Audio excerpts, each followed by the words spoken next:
Hey everyone, welcome back to Big Feelings Lab. I'm Shul, and before we dive into today's episode, I have to share something that made me smile this week.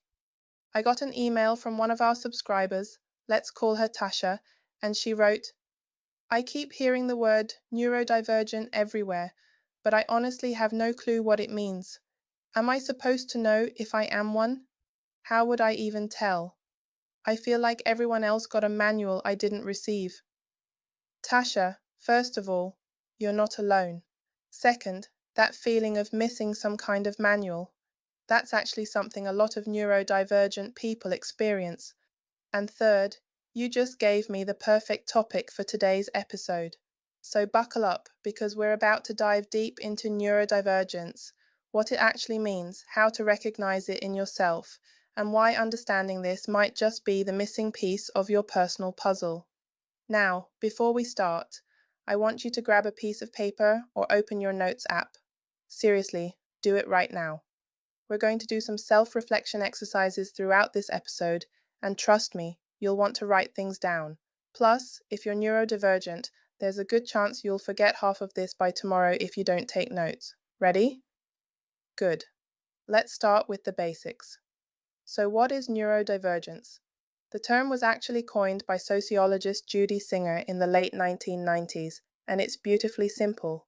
Neurodivergent means your brain works differently from what society considers typical or normal. Now pause right there. When I say normal, I want you to imagine I'm making air quotes with the biggest eye roll possible. Because here's the thing, there's no such thing as a normal brain. There are common patterns, sure, but normal, that's just a setting on a washing machine. Neurodivergent brains include those with ADHD, autism, dyslexia, dyspraxia, Tourette's syndrome, and several other neurological differences. The opposite term is neurotypical, brains that follow the more common patterns. Think of it like this. If brains were computers, neurotypical folks are running the standard operating system that most software is designed for. Neurodivergent folks are running different operating systems, maybe Linux when everyone else has Windows, or Mac when everyone expects PC. Different doesn't mean broken, it just means different. Okay, first reflection question, and I really want you to write this down. Think about a time when you felt like everyone else understood some unspoken rule that you completely missed, maybe in school, at work, or in social situations. When was that? What happened? I'll give you a minute to think. And don't skip this part. This is important. Got something? Good. Hold on to that thought. We're coming back to it. Now, let's talk about the signs you might be neurodivergent. And I want to be really clear here. This isn't a diagnostic tool. I'm not a doctor, and even if I was, I can't diagnose you through a podcast, but I can help you recognize patterns that might be worth exploring further. Let's start with the big one. Do you feel like you're constantly masking or performing to fit in? Masking is when you consciously or unconsciously camouflage your natural behaviors to appear more neurotypical.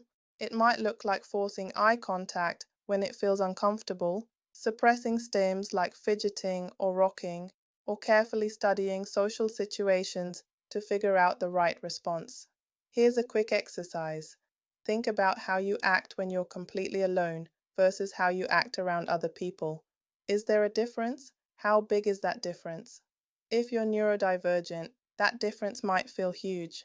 You might feel like you're performing all day, which is absolutely exhausting. Second reflection question. On a scale of 1 to 10, how exhausted do you feel after social interactions? Not introverted tired, but completely drained, need to lie in a dark room exhausted. Write that number down. Let's talk about sensory experiences. Do you have strong reactions to certain textures, sounds, lights, or smells? This isn't just, oh, I don't like that song. This is, that sound makes me want to crawl out of my skin, or I can't focus when that light is buzzing, or this fabric feels like torture. Neurodivergent people often have what we call sensory processing differences. Your nervous system might be more sensitive to certain inputs, or you might seek out specific sensory experiences. Quick sensory check, and be honest with yourself. Do clothing tags drive you crazy? Can you hear electrical buzzing that others don't notice? Do you love or absolutely hate certain textures? Are you sensitive to bright lights or specific types of lighting? Do you have foods you can't eat because of texture, not taste? Third reflection. Write down your biggest sensory loves and hates. What sensory experience makes you feel amazing? What makes you want to run away? Now let's talk about executive functioning. This is your brain's CEO, the part that manages planning, organizing, time management, and task switching. If you're neurodivergent, your CEO might be, let's say, a little unconventional. Do you struggle with any of these? Starting tasks, even ones you want to do, estimating how long things will take, remembering to do routine tasks, keeping track of important items, following multi-step instructions, transitioning between activities. Here's the thing that might surprise you. You might be incredibly organized in some areas of your life and completely chaotic in others. Maybe your work projects are meticulously planned, but your laundry lives in permanent purgatory between the hamper and the dresser. Fourth reflection. What's one area where you're surprisingly organized and one area that feels like complete chaos? Write both down. Let's talk about special interests and hyperfocus. Do you have topics or activities that you can completely lose yourself in for hours? I'm talking about diving so deep into something that you forget to eat, forget to use the bathroom, forget the outside world exists. For neurotypical people, interests tend to be more balanced. For many neurodivergent people, interest can be incredibly intense and all-consuming. You might learn everything possible about a topic, then move on to something completely different. This isn't a bad thing, by the way. Hyperfocus can be a superpower when directed at something productive. But it can also mean you struggle to focus on things that don't capture your interest, even if they're important. Fifth reflection. What topic or activity can make you lose track of time completely? What's something you could talk about for hours without getting bored? Here's a big one. Emotional regulation. Do your emotions feel bigger, more intense, or harder to control than other people's seem to be? Do you go from fine to overwhelmed very quickly? Do small disappointments feel devastating, or do you struggle to calm down once you're upset? Neurodivergent people often experience emotions more intensely. It's not that you're being dramatic or oversensitive. Your nervous system is literally processing emotions differently. This might also show up as difficulty reading social cues or understanding unspoken emotional rules. You might miss sarcasm, take things literally that weren't meant that way, or struggle to know when someone is upset with you. Sixth reflection. Think about the last time you felt overwhelmed by emotions. How long did it take you to calm down? How intense did it feel compared to what seemed appropriate for the situation? Let's talk about communication patterns. Do you find yourself being too direct for some people's comfort? Do you struggle with small talk but can discuss complex topics for hours? Do you sometimes feel like you're speaking a different language than everyone else? Many neurodivergent people have unique communication styles. You might be extremely literal, struggle with implicit communication, or have difficulty with the back and forth rhythm of conversation. You might also notice you're really good at one-on-one conversations but struggle in groups, or you're great at written communication but find verbal communication challenging. Seventh reflection. Do you prefer written or verbal communication? Do you feel more comfortable in one-on-one conversations or group settings? Write down your preferences. Now let's address something important: late diagnosis and self-discovery. Many people, especially women and people of color, don't get diagnosed until adulthood because the criteria for neurodivergent conditions were historically based on young white boys. If you're listening to this thinking, oh my God, this sounds like me, you might be wondering, How did I miss this for so long? The answer might be that you've been masking so well that even you didn't realize you were doing it, or you might have been labeled as quirky, sensitive, difficult, or gifted but lazy, instead of being recognized as neurodivergent.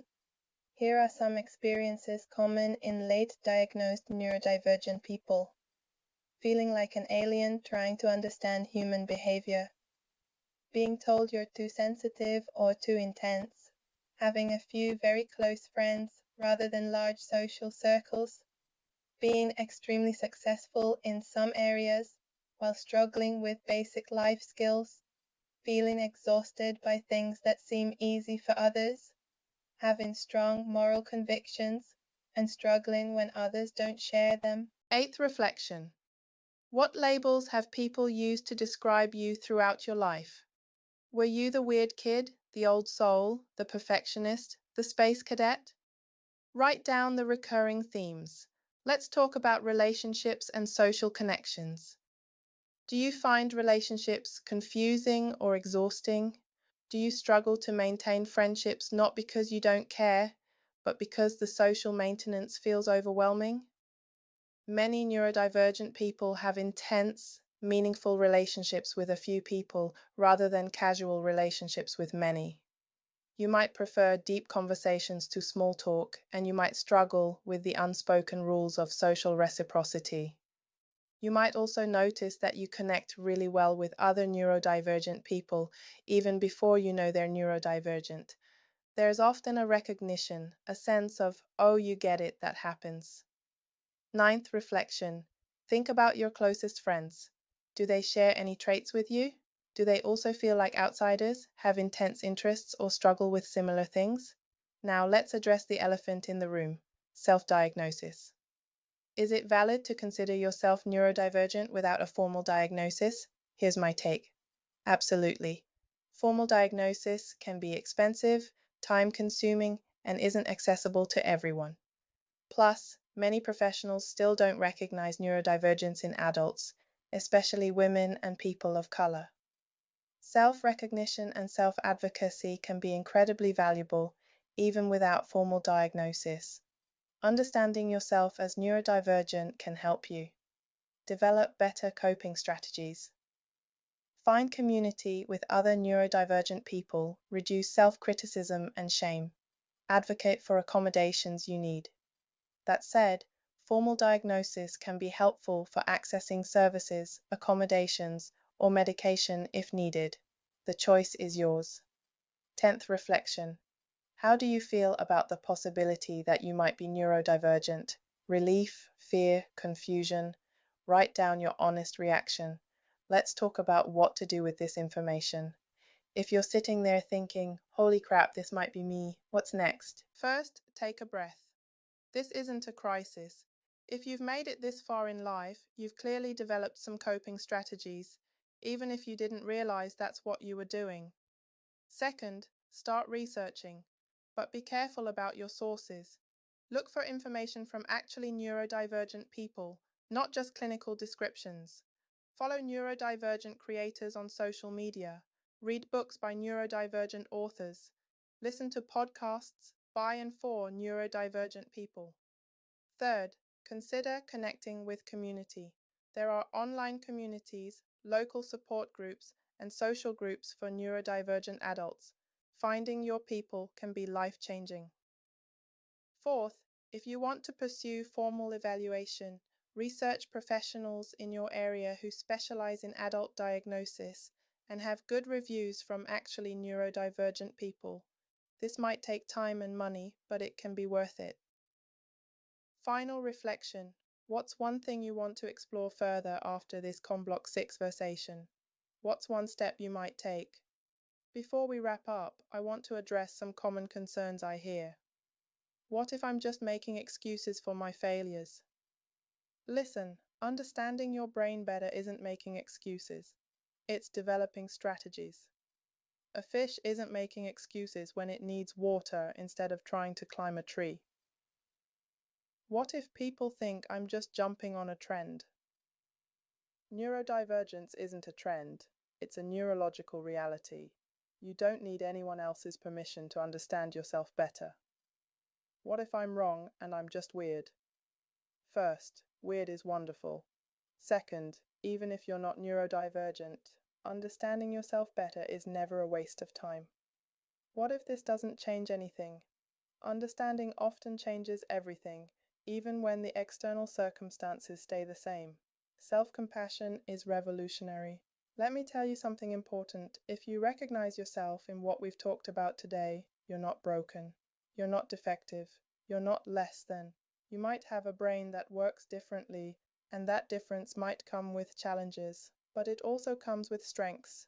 Creativity, intensity, attention to detail, strong moral convictions, deep empathy, innovative thinking. The world needs neurodivergent people. We need your different perspective, your intense interests, your attention to details others miss, your willingness to question systems that don't work. I want to leave you with this. Look back at all the notes you've taken during this episode. What patterns do you see? What surprised you? What felt familiar? And remember Tasha, who wrote that original email about feeling like she missed some manual? The truth is, there is no manual. We're all figuring it out as we go. But understanding your brain better, whether it's neurodivergent or not, gives you better tools for the journey. If this episode resonated with you, please share it with someone who might need to hear it. Hit subscribe if you haven't already. It really helps us reach more people who need this information. And if you're feeling brave, leave a review telling me what clicked for you. Your words might be exactly what someone else needs to hear. Want more content like this? Follow us on Instagram and TikTok at Big Feelings Lab for daily mental health insights. And hey, if you have questions or topics you want me to cover, email me at hello@bigfeelingslab.com. I read every single message, and you might just inspire the next episode like Tasha did. Don't forge Block 7T. You can catch all our episodes on Spotify, Apple Podcasts, and Google Podcasts if you prefer audio only. Perfect for your commute, your workout, or when you're doing those dishes you've been avoiding. And Tasha, if you're listening, I hope this helped answer your questions. Keep being curious about yourself. It's one of the most important things you can do. Next week, we're diving into practical strategies for neurodivergent people navigating work environments. Whether you're newly self-recognized or have known for years, we're talking about real solutions for real challenges. Until then, remember, different doesn't mean broken. It just means different. And different can be absolutely beautiful. This has been Big Feelings Lab. Take care of yourselves and see you in the next one.